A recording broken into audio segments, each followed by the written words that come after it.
Congratulations. Many congratulations.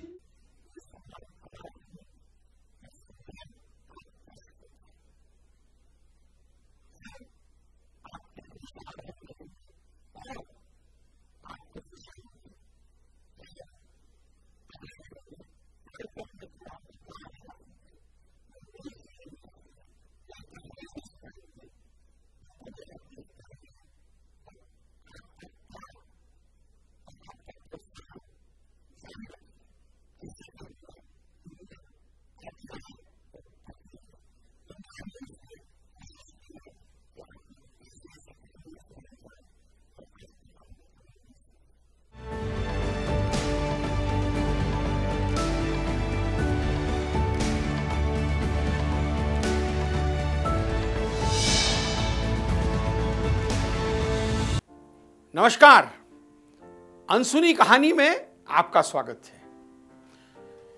बचपन से दादा दादी, नाना नानी या घर के किसी बुजुर्ग से कई कहानियां सुनते आए हैं। कई कहानियों में डाकुओं की कहानी भी होती थी और वो भी सुनाई जाती थी।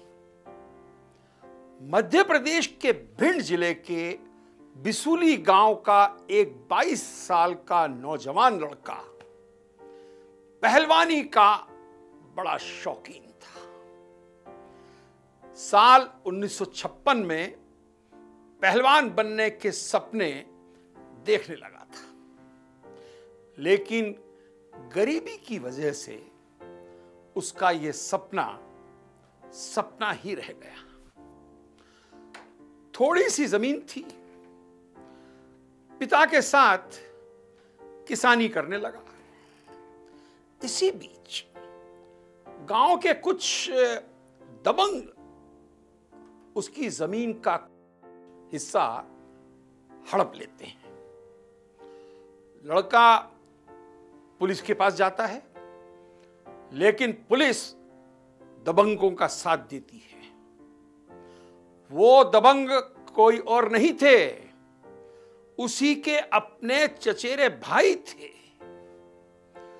पुलिस के पास जाने की वजह से दबंग उस लड़के और उसके परिवार को बेइंतहा मारते हैं। गोलियां चलती हैं और उसके बाद परिवार के कुछ लोग मारे भी जाते हैं। लड़के के पास कोई ऑप्शन नहीं रहा। गुस्से में उस लड़के ने उन दबंगों में से एक को गोली मार दी और उसकी हत्या कर दी। आज कहानी उसी लड़के मोहर सिंह गुर्जर की।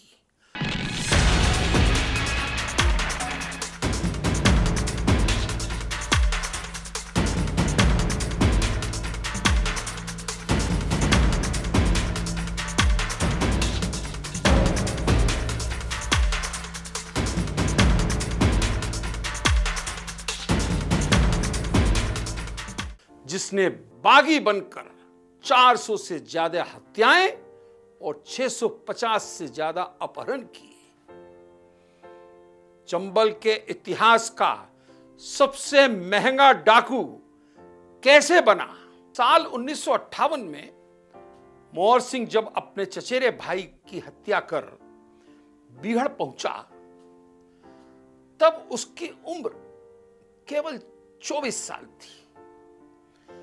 देखने में मासूम बच्चे जैसा लगता था। चंबल में उसने कई डाकुओं की गैंग से संपर्क किया और शामिल होने की कोशिश की, लेकिन कम उम्र और नौसिखिया होने की वजह से किसी भी गैंग ने उसे अपने बीच में साथी बनाने से इनकार कर दिया।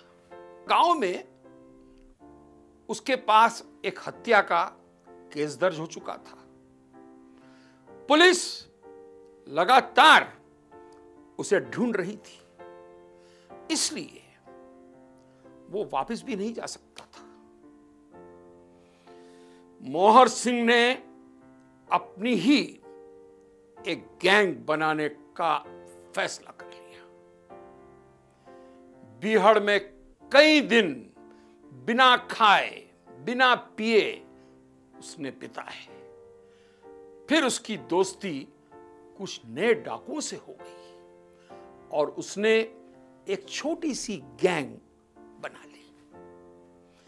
गैंग बनाने के बाद लूट, अपहरण और हत्याओं जैसी घटनाओं को मोहर सिंह ने अंजाम देना शुरू कर दिया और धीरे धीरे मोहर का गैंग बड़ा होता गया।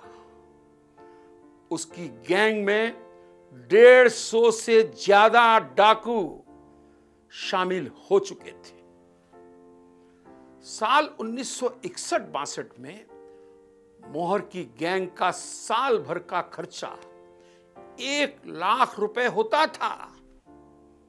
मतलब आज के करीब 80 लाख रुपए महीना। मोहर की बड़ी गैंग को पैसों की बहुत ज्यादा जरूरत होती थी, इसलिए उसने पकड़ का मतलब होता है अपहरण करना, तेज कर दिया। मोहर को जैसे ही पता चलता कि कोई थोड़ा भी अमीर या रसूखदार व्यक्ति है, वो उसे उठवा लेता और फिरौती वसूलता। फिरौती ना मिलने पर उसकी बेदर्दी से हत्या कर देता था। इस तरह उसने 650 से ज्यादा अपहरण और सैकड़ों हत्याएं करके ढेर सारा पैसा इकट्ठा कर लिया। मोहर लगातार अमीरों का अपहरण और उनकी हत्याएं करता रहा। इन वारदातों के चलते चंबल के आसपास के जिलों के लोग दहशत में आ गए। मध्य प्रदेश, यूपी और राजस्थान के भिंड, मुरैना, इटावा, जालौन, आगरा और धौलपुर जिलों के लोगों ने अपना पैसा दिखाना बंद कर दिया, क्योंकि यहां के लोग इतना डर गए कि अगर हमने बताया कि हम अमीर हैं और थोड़ी सी भी अच्छी जिंदगी जीने लगे हैं तो मोहर सिंह हमारा अपहरण कर लेगा। जनता के बीच मोहर का इतना खौफ पैदा हो गया था कि पुलिस के साथ 3 राज्यों की सरकारों पर भी दबाव बढ़ चुका था।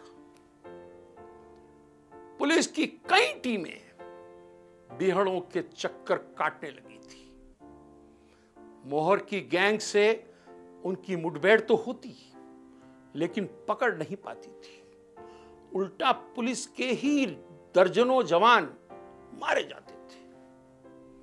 मोहर सिंह के गिरोह से 8 बार मुठभेड़ करते वाले पुलिस अफसर रघुनंदन शर्मा ने उसे जेंटलमैन डाकू नाम दिया। उसने गिरोह में महिलाओं को सम्मान और यहां तक कि अपहृतों से मानवीय व्यवहार करने की हिदायत दे रखी थी और बड़ी सख्त हिदायत थी। अन्यायी दुश्मनों के प्रति वो उतना ही सख्त था और क्रूर भी था। उसके गिरोह में एक सदस्य हरि सिंह ने एक बार एक दगाबाज मुखबिर के नाक और कान काट दिए थे। इसके बाद से मोहर सिंह इस तरह के हर दुश्मन से, दगाबाज को नाक कान काट लेने की सजा देने लगा। मोहर सिंह का इशारा होते ही हरि सिंह के निशाने पर दुश्मन के नाक कान आ जाते थे। पुलिस इन्फॉर्मर को तो मोहर सिंह नाक कान कटवाने के बाद खुद गोली मार देता था। जमीन पर कब्जा कर लेने वाले दुश्मन को नाइंसाफी के लिए मौत के घाट उतार दिया जाता था। 1972 में जयप्रकाश नारायण, जिन्हें प्यार से जेपी कहते थे, के सामने आत्मसमर्पण कर दिया। उसे 20 साल की सजा हुई,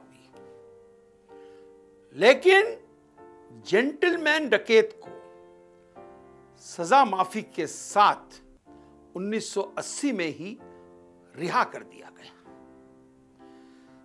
जेल से निकलने के बाद मोहर सिंह आत्मसमर्पण के बाद मिली 35 एकड़ जमीन पर खेती करने लगा।